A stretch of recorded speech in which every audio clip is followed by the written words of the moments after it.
Hey guys, this is Brad and Mike from Dallas Geek. Hey, we're live. Yeah, we are. I just got this little notification. Apparently, we're on the interwebs. We are. It's kind of crazy how that works, actually. Yeah. So, do I leave this on, or do I turn? What am I doing? You can stop it. Okay. Yep. Yeah, okay. Actually, I just realized I forgot to do one thing. So why don't you go ahead and tell everybody why we're here, Mike? Okay. Well, what am I supposed to do with my hands? Things and stuff. Okay. So, what are we talking about? Oh, yes. So, hi everybody, again. So, sorry, it's a little early. I am only halfway through my first jumbo-sized cup of coffee, so I'm not totally awake. But we're talking about spoilers today. More importantly, we're talking about spoiler culture. We're talking about why spoiler culture sucks. We're talking about the fact that, there are all these big movies coming up that me and Brad are super excited for, and a lot of people out there in the universe are super excited for. And, the Spider-Man Far From Home trailer dropped this past week. And Brad and I immediately looked at each other. We're like, that trailer was pretty cool, but I feel like it gave way too much away. Yeah. So the whole thing that we have a problem with is spoiler culture has always been a thing, at least as long as the 24-hour news cycle hit the entertainment industry. Yup. It's been a problem, but we've accepted it as just a thing that happens, and if you don't want to see it, you have to actively avoid it. The problem we're now seeing is the next step in the evolution of spoiler culture with cinematic universes, where if you have a cinematic universe based on a comic book, if you are the comic book fan, you can go in and you can be reading the comics, and you never have to worry about them telling you what the next storyline is going to be before they get there, because it just isn't what they do.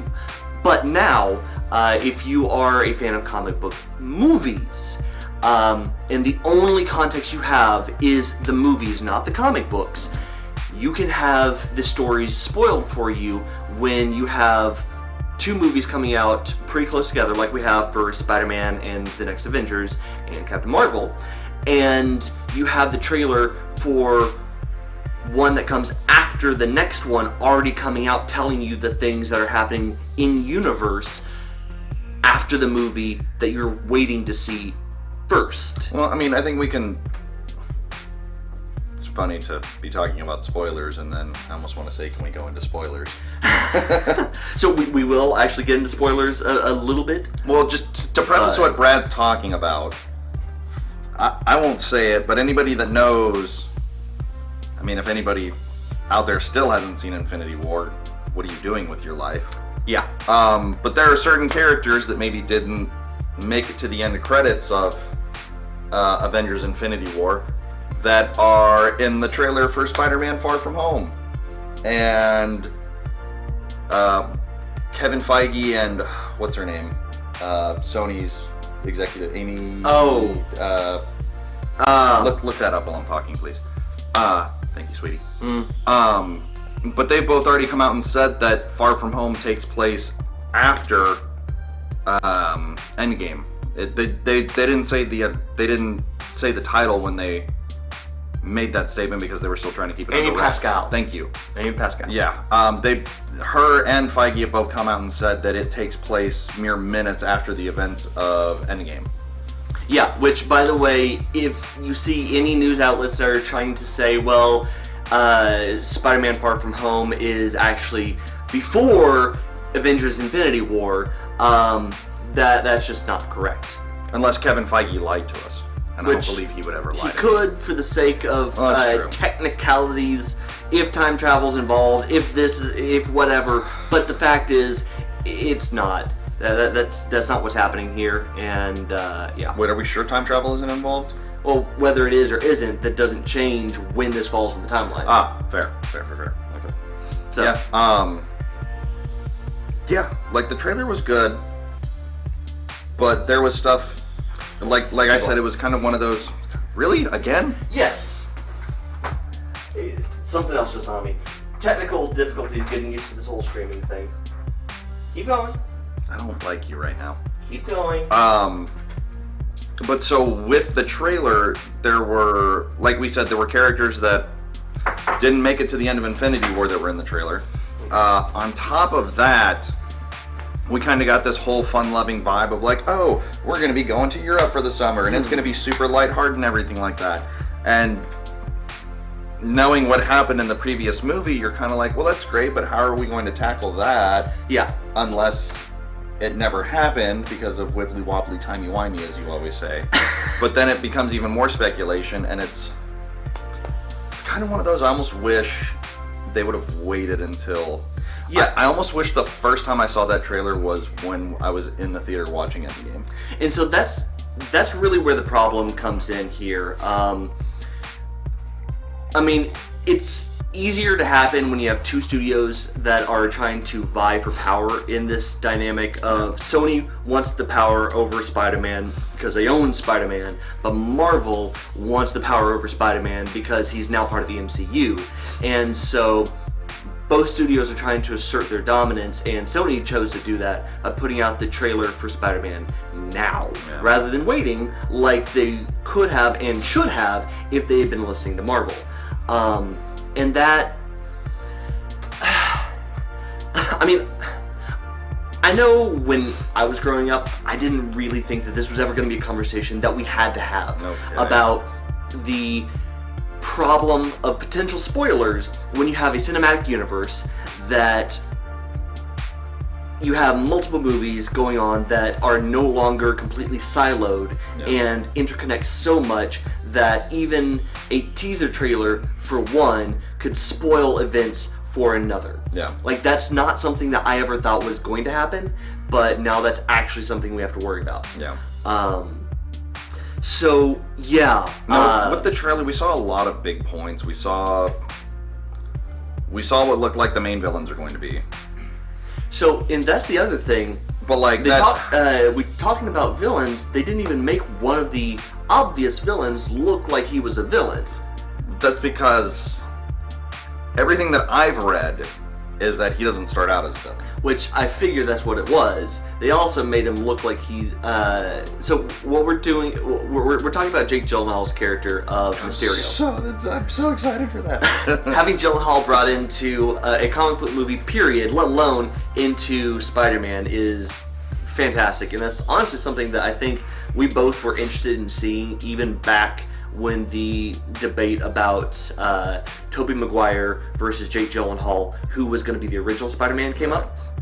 Remember, and then when Tobey screwed his back up doing Seabiscuit, they were going to bring Gyllenhaal in to do Spider-Man 2. Which would have been interesting, because, I mean, Jake Gyllenhaal has been circling around this franchise since the very beginning. He's also been circling around the genre. And he's always been kind of...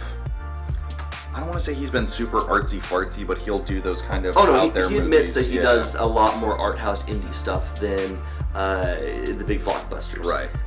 He's admitted it. I mean, he and his sister are both very into that side of cinematography. I was shocked as hell when Maggie was in The Dark Knight.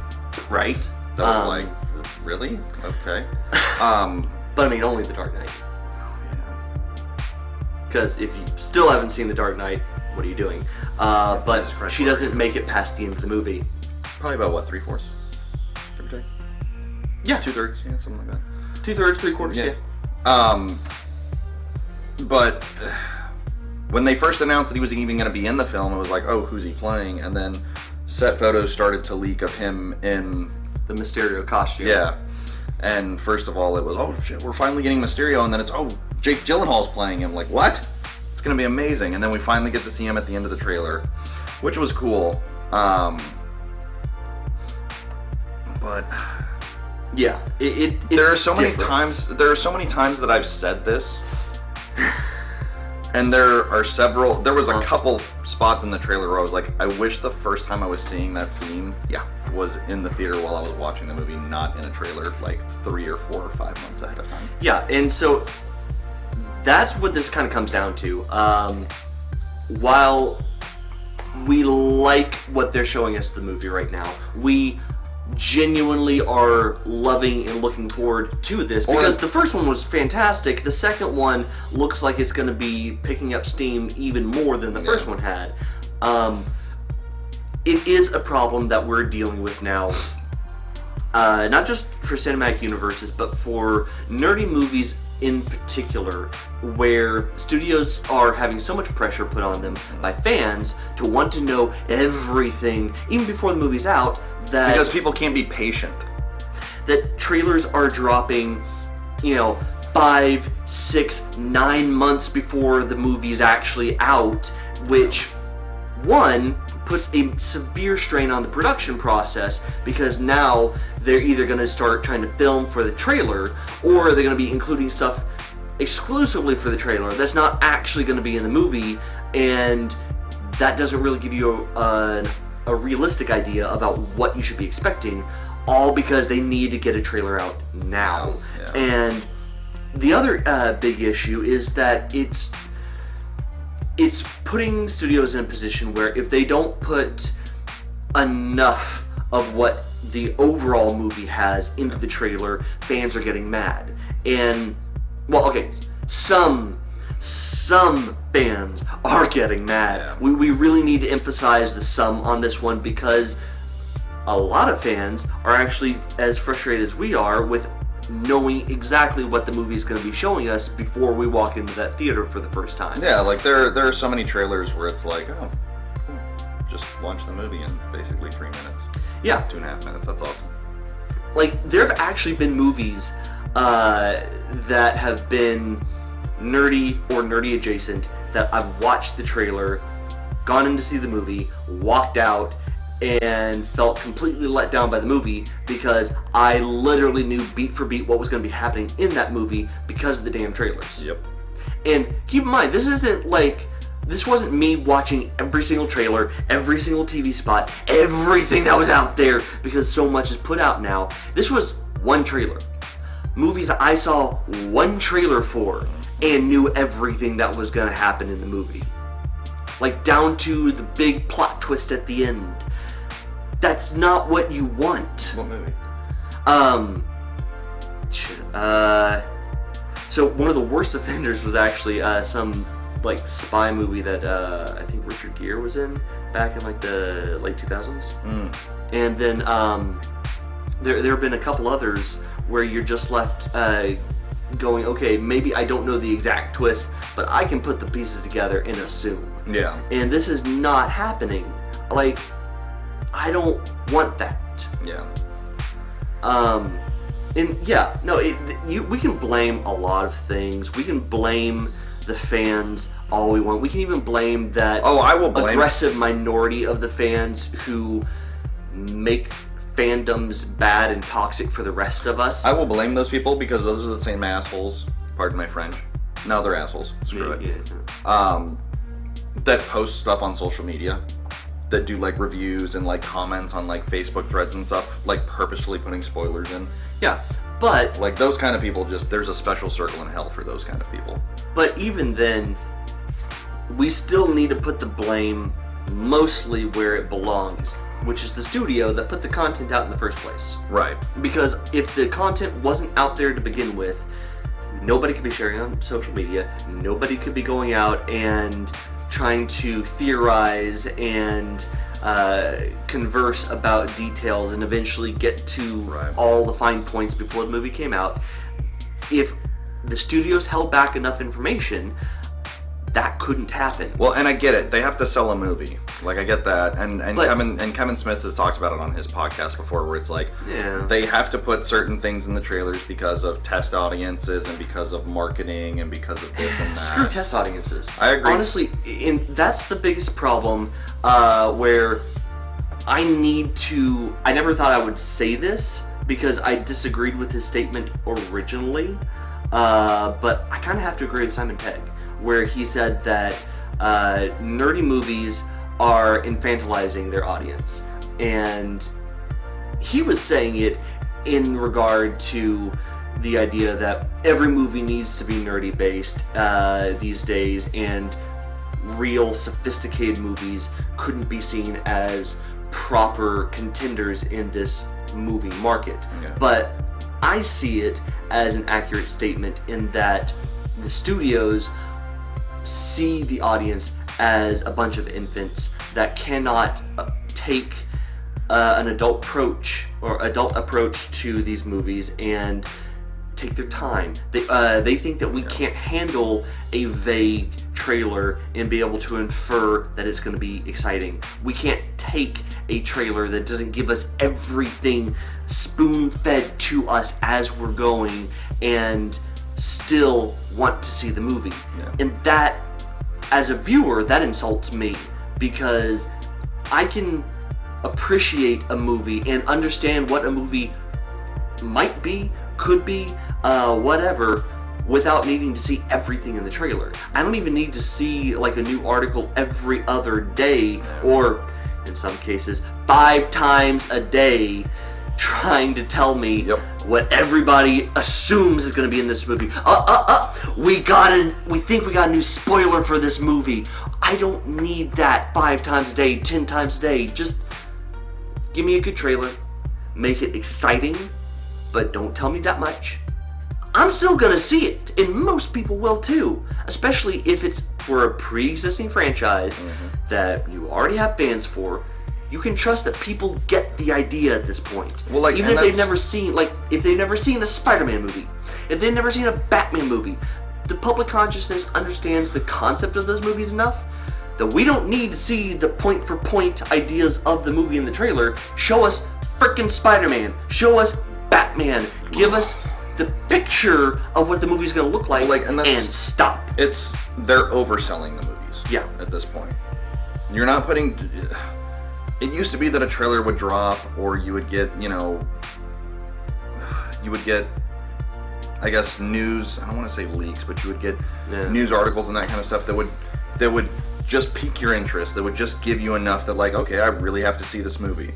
Nowadays, it's like, oh, we've got to sell it, and we've got to sell it, and we've got to sell it, and we've got to sell it, and we've got to sell it, because we've got to make a return on our investment, because we've got to start our own franchise with this movie, and we've got to do this, and we've got to do that. And like, it's overkill to the millionth degree. Well, the repercussions are even bigger than just trailers.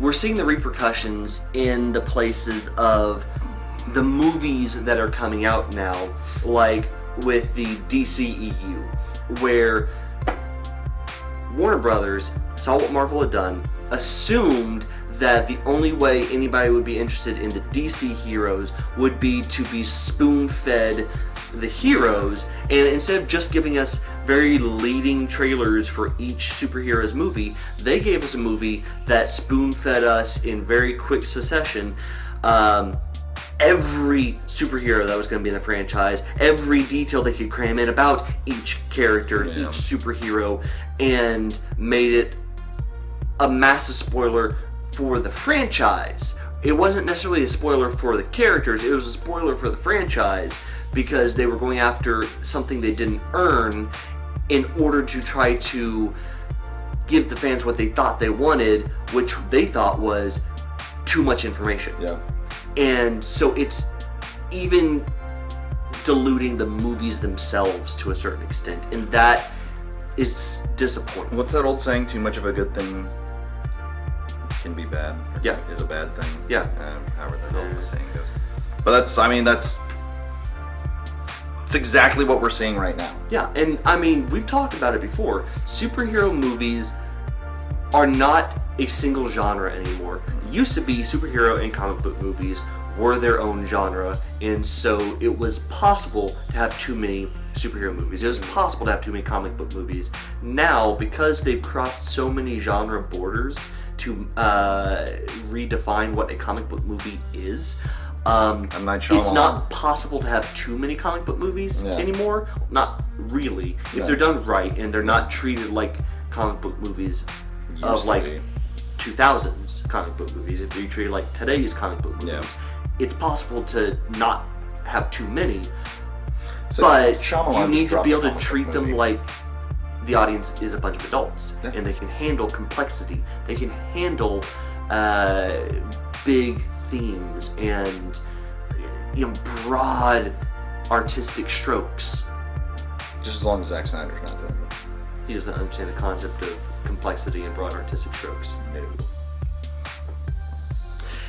Anyway, so yeah, it is now possible to have a movie based on a big comic book event that is not out yet, like Avengers Endgame, and then have trailers for the movies coming after that big event tell us what happens, so that we can already start assuming these are the characters that make it past the event, these are the ramifications of the event. Even if they are trying to hold back as much of that detail as possible, you can still infer a lot from a little if you're seeing too far into the future. You don't get like we were talking the other day when Civil War II was happening in the Marvel comics. You weren't getting spoilers or even just general previews of Secret Empire before Civil War was over. You got hints that something was coming, but you were never told this is what's gonna happen. I was about to say you weren't even told the name of what the next storyline was gonna be. You just knew something was happening, but you had to go through the event of Civil War II to get to that point. Well, I will say that they did drop a nice little teaser in I can't remember what issue of Civil War II it was, but they actually teased what was coming up. Yeah, that was actually, wasn't that in one of the side stories? No, it was in the main story. I thought it was in one of the side stories instead of the main story. No, so the whole, I can tell you what it was. Oh yeah, I mean, I think at this point everybody should know or is gonna find out soon enough. Yeah, plus, I mean, there's enough to be the outrage when it happened. I'm about to say everybody hated Civil War II anyway. Well, no, like when Secret Empire started, even like the major news networks. Oh, I mean, we're past Secret Empire, yeah. But, so it was one of the things that set off Civil War II was the whole concept of Civil War II was that there was an Inhuman that could basically Minority Report it. He would see the future. Yeah.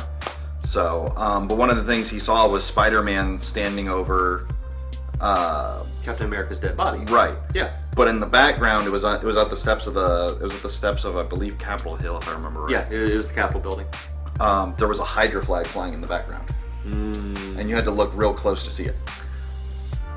Yeah, and a lot of people missed that. Yep. A lot of people missed it. And I think it was Brian Michael Bendis that did Civil War II. Yeah. He was like, he's like, if you go back and look, like we had already planted the seed right there in front of everybody, and nobody noticed it. Yeah, no, like, it was crazy. Stuff like that is cool, where you just kind of start sprinkling out what's to come, not necessarily like, here it is, there it is right there, there it is, do you see it? Do you see it? I'm gonna hit you in the face with it some more, do you see it?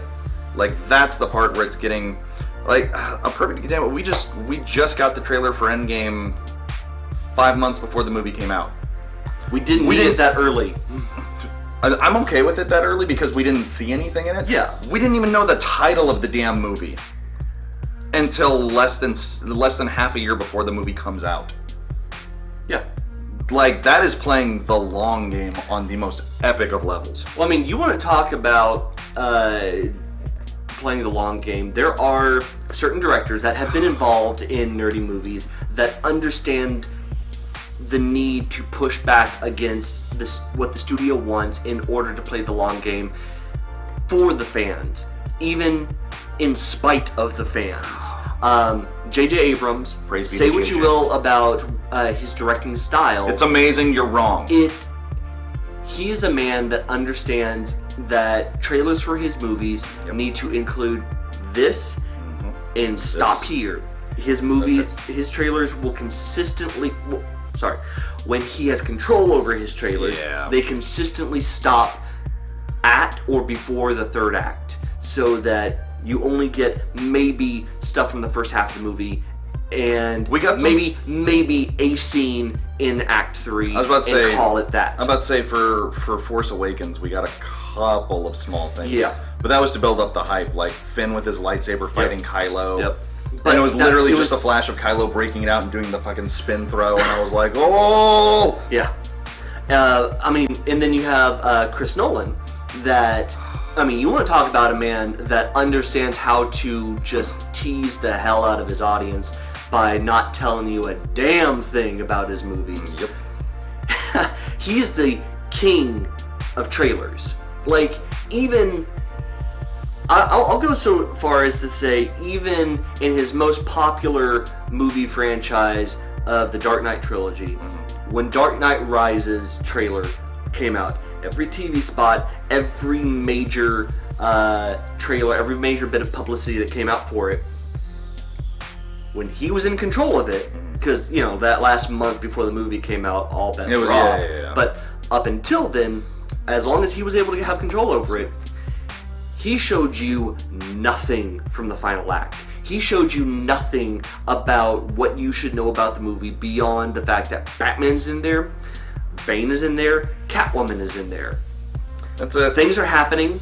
There's an explosion. There are several explosions. The city goes to hell. Figure it out from there.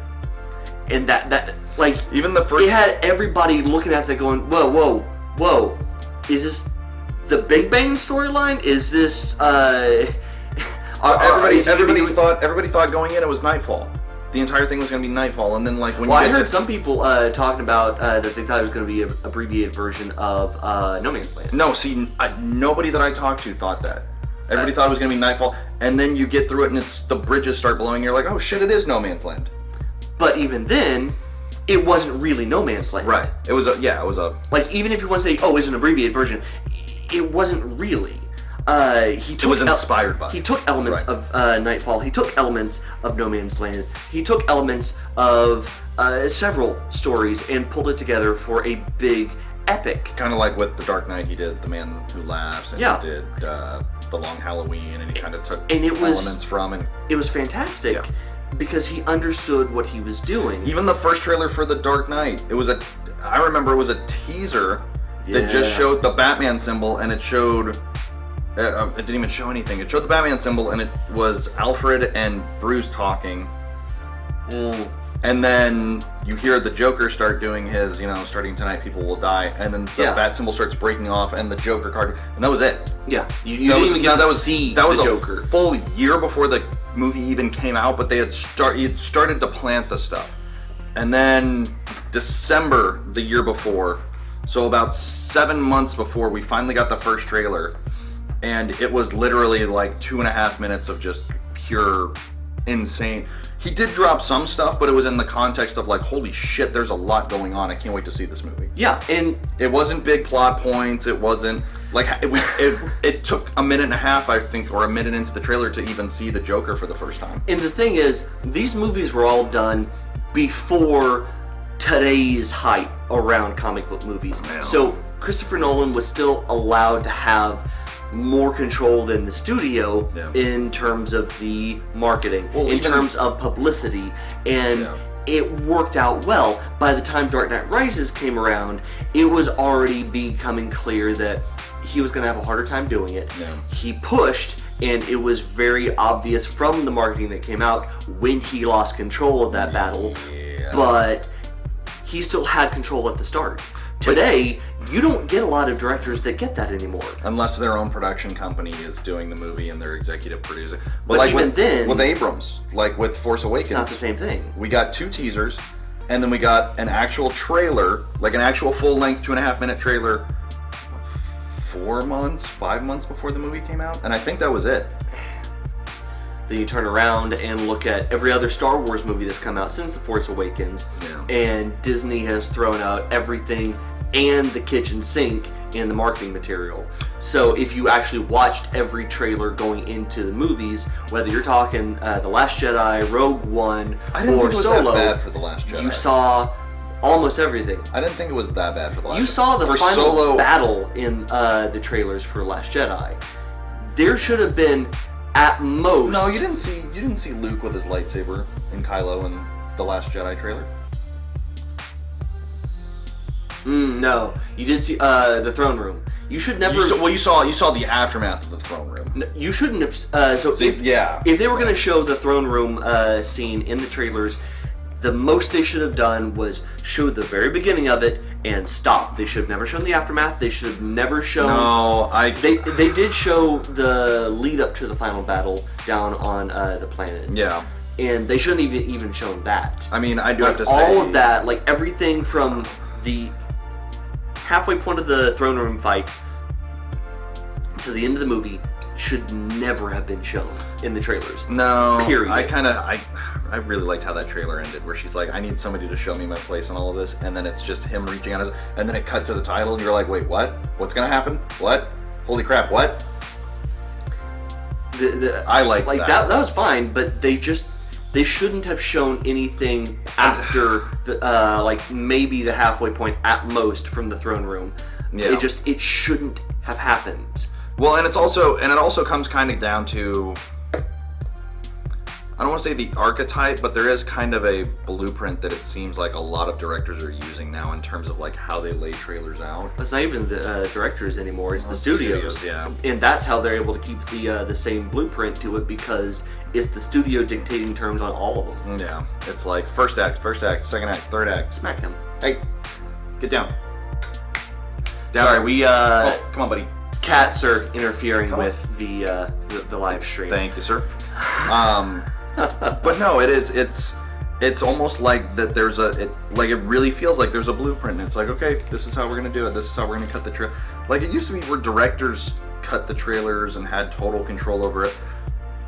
You can't even say they have total control over the movie anymore. No. Like the concept of the director's cut almost feels like people want director's cuts more now, because they're getting so tired of studio interference and they want to see what the movie could have been. Well, and it also depends on the director too, right? Like nobody would try to pull that crap with Spielberg or Scorsese. No, but at the same time, studios aren't going to try to pull that same kind of crap with those directors. Right. But That's what I'm saying. You bring in some of the younger directors that haven't been around making big movies for like 3-4 decades, and it's not the same story. Like even Abrams and Nolan aren't exactly old dudes, but like even they kind of get like, no, like I don't want my movie to be seen through trailers before I'm ready for my audience to see it. But a lot of that comes from the idea that they are directors that don't see themselves exclusively as directors. They see themselves as a brand. They see themselves as somebody that, if they're going to be a director, they also need to be a producer. They need to be in control of the production company. They need to be in control of every aspect, start to finish, of the movie, which means they need to have a hand in every part of the companies involved. And so they don't see themselves just as a director. They see themselves as part of the business of cinema. Yeah. And a lot of directors don't do that, because a lot of directors want the art. A lot of directors want just the experience of directing, because the business of movie making is a lot. It's just like if you're an online creator these days, you can't just do video. You can't just make the content. You also have to curate the content. You have to edit the content. You have to deal with social media. You have to deal with the business of content creation rather than just create the content. We don't do any of that though. So, in that, I mean, in a way, it is an evolution of all aspects of the artistic fields, where you can't just be an artist anymore. You have to be in the business of art. Right. But so many artists can't do that, and so you're left with studios being able to ride shotgun over the directors, over what the actual cast and the production wants, because the studio has this idea that this is the way it should be, this is what we want, therefore this is what will happen. Right. So I don't know, it's disappointing. Well, I think it's you touched on it earlier. I think the 24-hour news cycle has really played into a lot of this. Just the fact that we as fans want to eat up as much information as possible. And you know, there was a time, like even 10 years ago when The Dark Knight came out, or I guess 11 now, like the 24-hour news cycle hadn't really fully taken over to the point where it is not now. To this level. Yeah. I mean, the 24-hour news cycle was there, but it wasn't as much on the entertainment side. No, God, no. But like it was on the politics and the real stuff that people have to deal with. But like now it's everything. Now I get on Facebook and it's like comicbook.com and Nerdist have like within the last hour or two posted like 2 different things or 3 different things each about like, oh, what we think is happening in Far From Home. Oh, what 5 things we want to see out of Endgame. Oh, Captain Marvel this. Oh, I'm like, guys, like slow. Like I get it because you want to stay relevant. You want to play the algorithms, right? But it's at the same time, like slow it down, pump the brakes. Like we're only what? We're 2 months from Captain Marvel. We're 2 months from Captain Marvel. March. Yeah, we're 2 months from Captain Marvel. We're 4 months from Endgame. 3. It's April. Yeah, it is April. That's right. Yeah, it's literally coming out the month after. Which, by the way, I still don't understand because I thought Disney had learned their lesson after the Solo debacle, where Solo came out. What was it? A month after Avengers: Infinity War, and what was it? A month and a half. And the problem was, even though they had a decent amount of marketing for it, Deadpool 2 came out around the same time as Infinity War, and so people had gone out and spent so much of their cash on going to see Avengers and Deadpool 2 that when Solo came out so close after, a lot of people that would have gone to see it just didn't have the money to see it. Because, unfortunately, tickets are expensive these days. What also killed Solo was the fact that they rewrote the script halfway through filming and they brought in a different director and all of the bad press that was coming out of it. But people that have since gone and seen it on Blu-ray. Or streaming. Yeah. We're actually like... I walked into the theater not knowing what to expect, and I came out and I was like, that was actually a lot of fun. Yeah, and that's the thing. You're not... movies like that aren't going to be the big, epic things that people are trying to hype it up to be. Right. But they're still enjoyable movies. They can never live up to the hype, and so...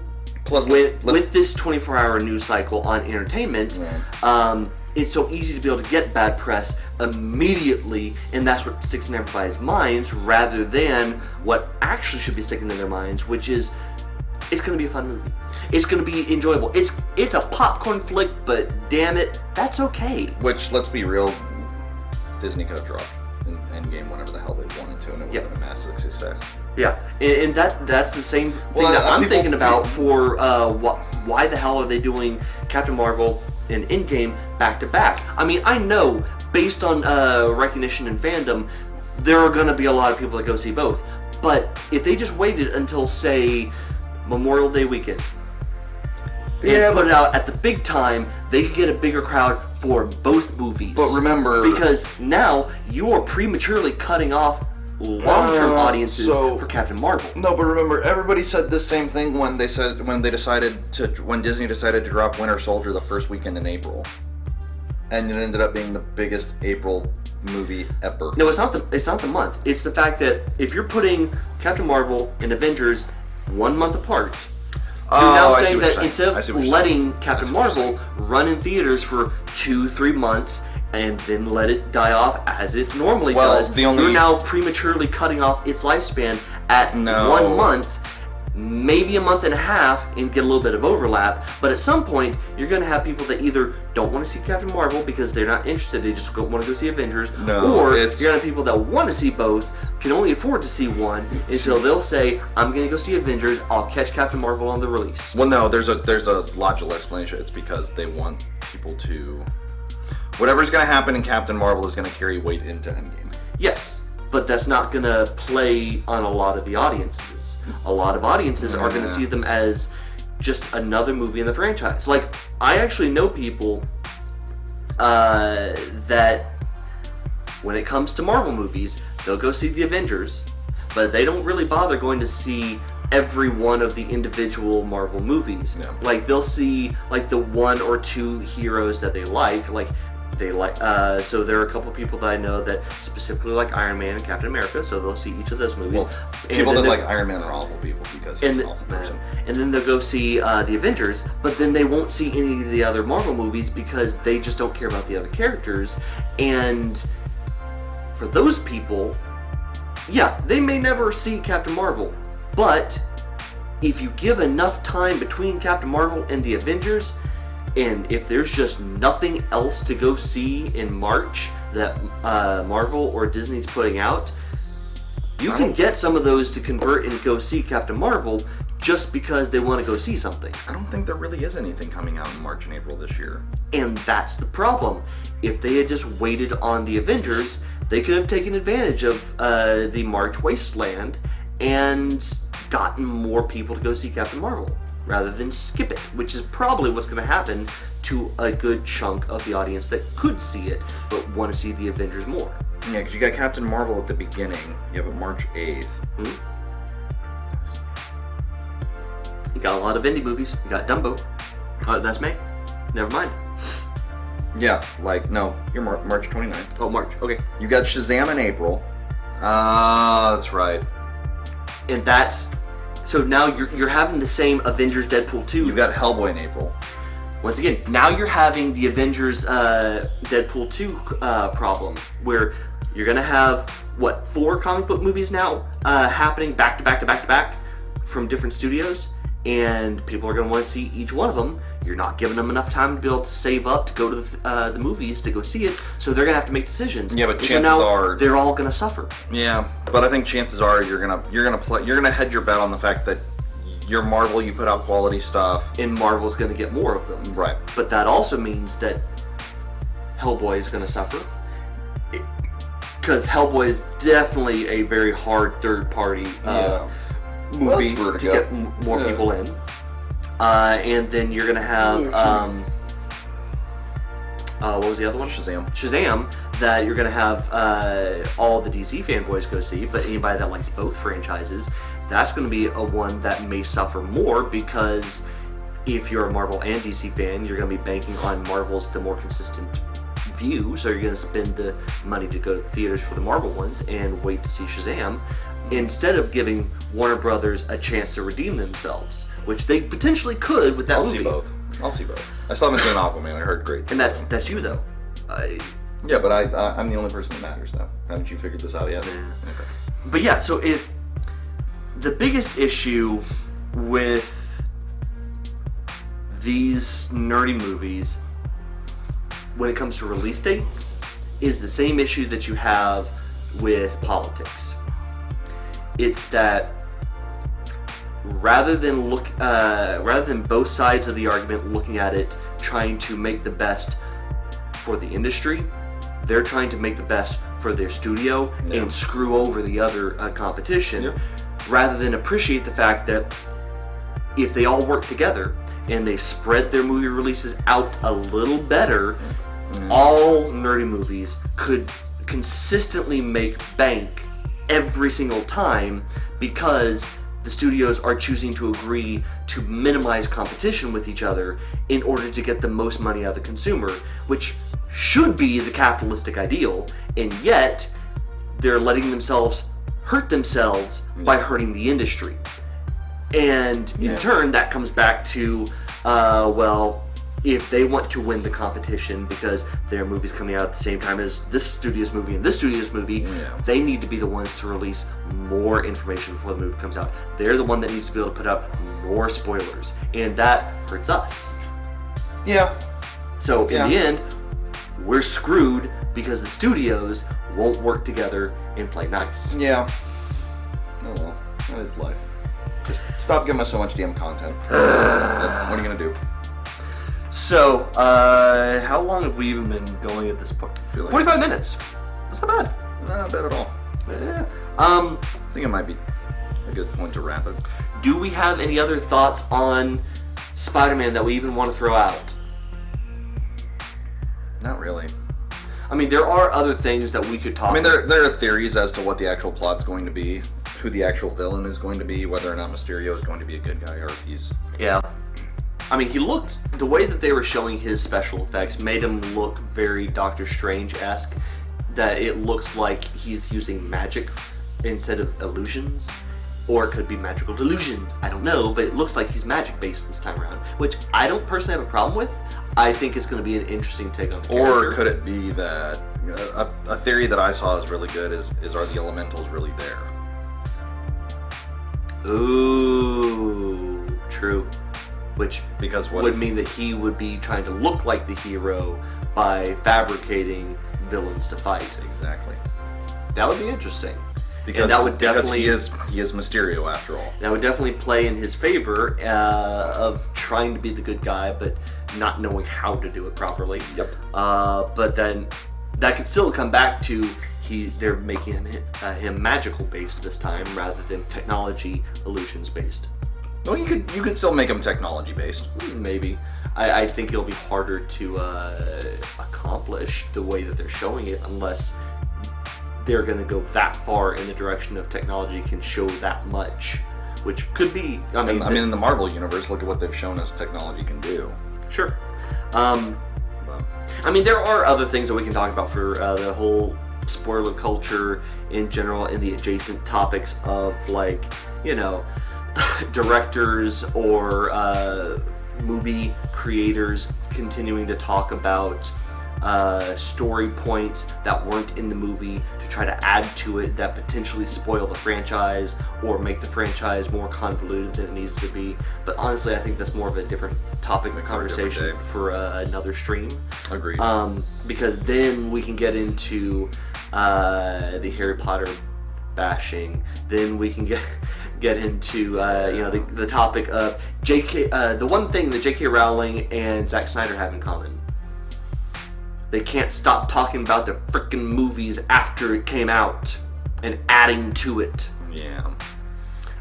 Maybe you should have looked at it in this light. Maybe you should have presented it in that light. Yeah. Or if you want to add more story elements to the backstory of this character, or if you want to add more context to the world, that's fine. But maybe, you know, make that into another creation. Make that either a book or a comic or another movie or something that you can just show rather than keep telling through tweets. I mean, I don't have a problem with J.K. Rowling wanting to keep adding on to the Harry Potter universe, but at some point you have to have a conversation about the same thing that you had to have with George Lucas and Star Wars, which is, where is that line between when a creation belongs to the creator and when does it become ownership of the fandom? Yeah. And that's definitely something that we can talk about at, you know, like I said, another stream, another thing, because there's a lot that we can dive into for that, because I have lots of opinions on that. There are a lot of things that have happened over the last few years, a lot of additional creators that have contributed to this problem, and in fact that could be a fun topic for our next stream for February. So yeah, and by February we'll have this whole streaming thing hopefully down pat and won't have the initial setup faux pas. We'll see. Hopefully. If I was a betting man, I wouldn't bet on us. Well, you know. But with that, are there any final notes that you want to leave our audience with? Yeah, be patient. Don't Please. try to take in too much information. Part of why this is such a problem is because we are feeding into it. And by part of, I mean, it's probably like 50% of why it's a problem. Yeah. Is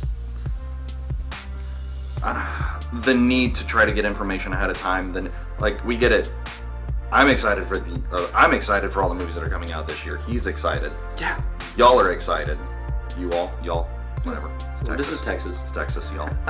And we get it, but let it come when it's supposed to come. Yep. Don't go out. Don't seek too much information. Don't read the fan sites or the news sites trying to spoil the movie for you. Like, the one thing that I hate the most is seeing a great scene in a trailer and just, like I said earlier today, just being like, damn, I really wish the first time I saw that was in the theater while I was watching the movie. Yep.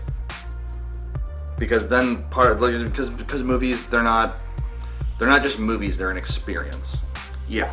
And I think that's been lost in this culture of I need to know now. Yep. The experience of the movies has been lost. And some people are going to chalk that up to, well, the over popularity of streaming services. And, you know, new movies coming out on things like Netflix and Amazon Prime rather than in theaters. Yep. And theaters being so expensive, so it's less accessible now. Yeah. I get that, but even when a movie comes out on a streaming service, there's still an experience to be had. Regardless of how you choose to treat that experience with your physical surroundings, Yep. it's still an experience. Agreed. And that's been lost. But I don't really know if there's a solution to that. I mean, I know that. Oh, yeah, we lost one light. Okay. I know that the solution to the spoiler culture is going to have to come from the studios because they're the only ones that have control over that. Yep. The only way that we can get past spoiler culture is if studios are willing to stand up to fans and say, look, we know you want this information. We know you like this movie. We know you care about this franchise. So we know that you want this information now. But we're not going to give it to you. Sorry. We care about you. We want you to continue to support our films. But we're drawing the line in the sand, and we're no longer going to give you everything you want the minute you want it. Yep. And we're going to force you to go back to a time when you could enjoy movies because you weren't so oversaturated by information. The only other way would be us learning patience, and that ain't gonna happen anytime soon. Yeah. Well, there is one final solution that could be done in spite of the studios. And that would be? And this is actually my personal preference, and I think a lot of nerds' preferences out there that like more niche properties. Okay. So, comic book movies used to be, hey Kyla, finally somebody's on. So, comic book movies used to be a niche genre, right? Mm-hmm. Well, the problem with it originally was that it was treated like a niche genre. So it took a long time for it to be able to grow in popularity. Sure. If we wanted to embrace this 24-hour news cycle for entertainment news and put it to the advantage of nerdy franchises, the way to do that is instead of every entertainment site out there focusing on the popular franchises exclusively, only your Marvels, only your DCs, only the comic book stuff. Make them diversify what they cover. So rather than putting out 5 pieces a day for the last week about Spider-Man only, have them talk about the fact that, hey, we have the new release of the Dragon Ball Super Broly movie. Mm-hmm. Hey, we have Hellboy coming out. Let's talk about that, and let's talk about the comics that inspired it. Hey, you have these animes that are gaining in popularity. Let's talk about Goblin Slayer. Let's talk about this. Let's talk about that. Let's talk about other nerdy things that aren't just like the 3 or 5 big things today, and diversify our coverage so that we can speed up the popularity of other nerdy things so that all nerddoms can be treated as part of pop culture rather than just the Marvels and the DCs and the Star Warses, and let other things come into public consciousness too, rather than let them just slide into obscurity without even a fight. Because that comes down not just to the marketing of the studios that make them, but the outlets that cover them.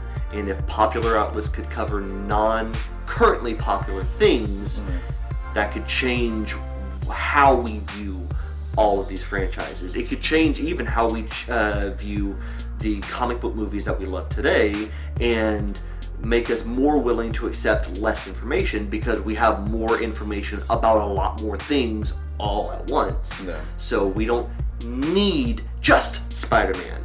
We can get Spider-Man, but then we also have 10 other articles about literally 10 other things that we are now interested in as well. Okay. that would be my personal solution that would help bring nerd culture into pop culture more completely. But because of...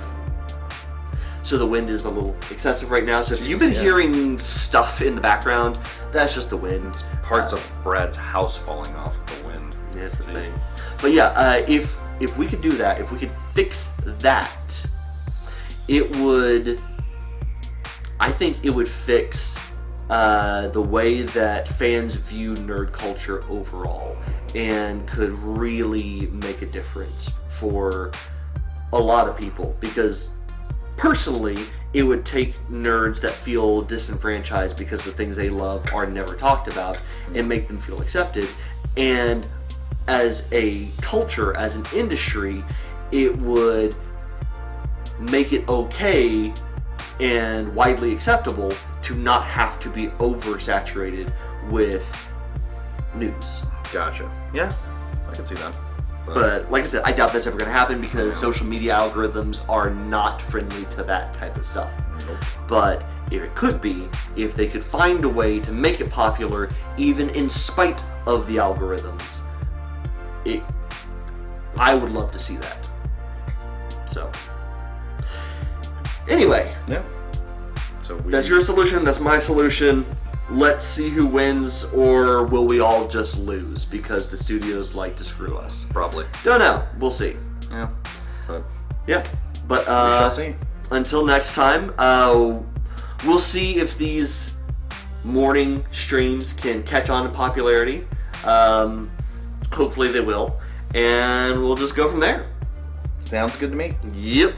So until next time, this is Brad and Mike from Dallas Geek saying, see ya.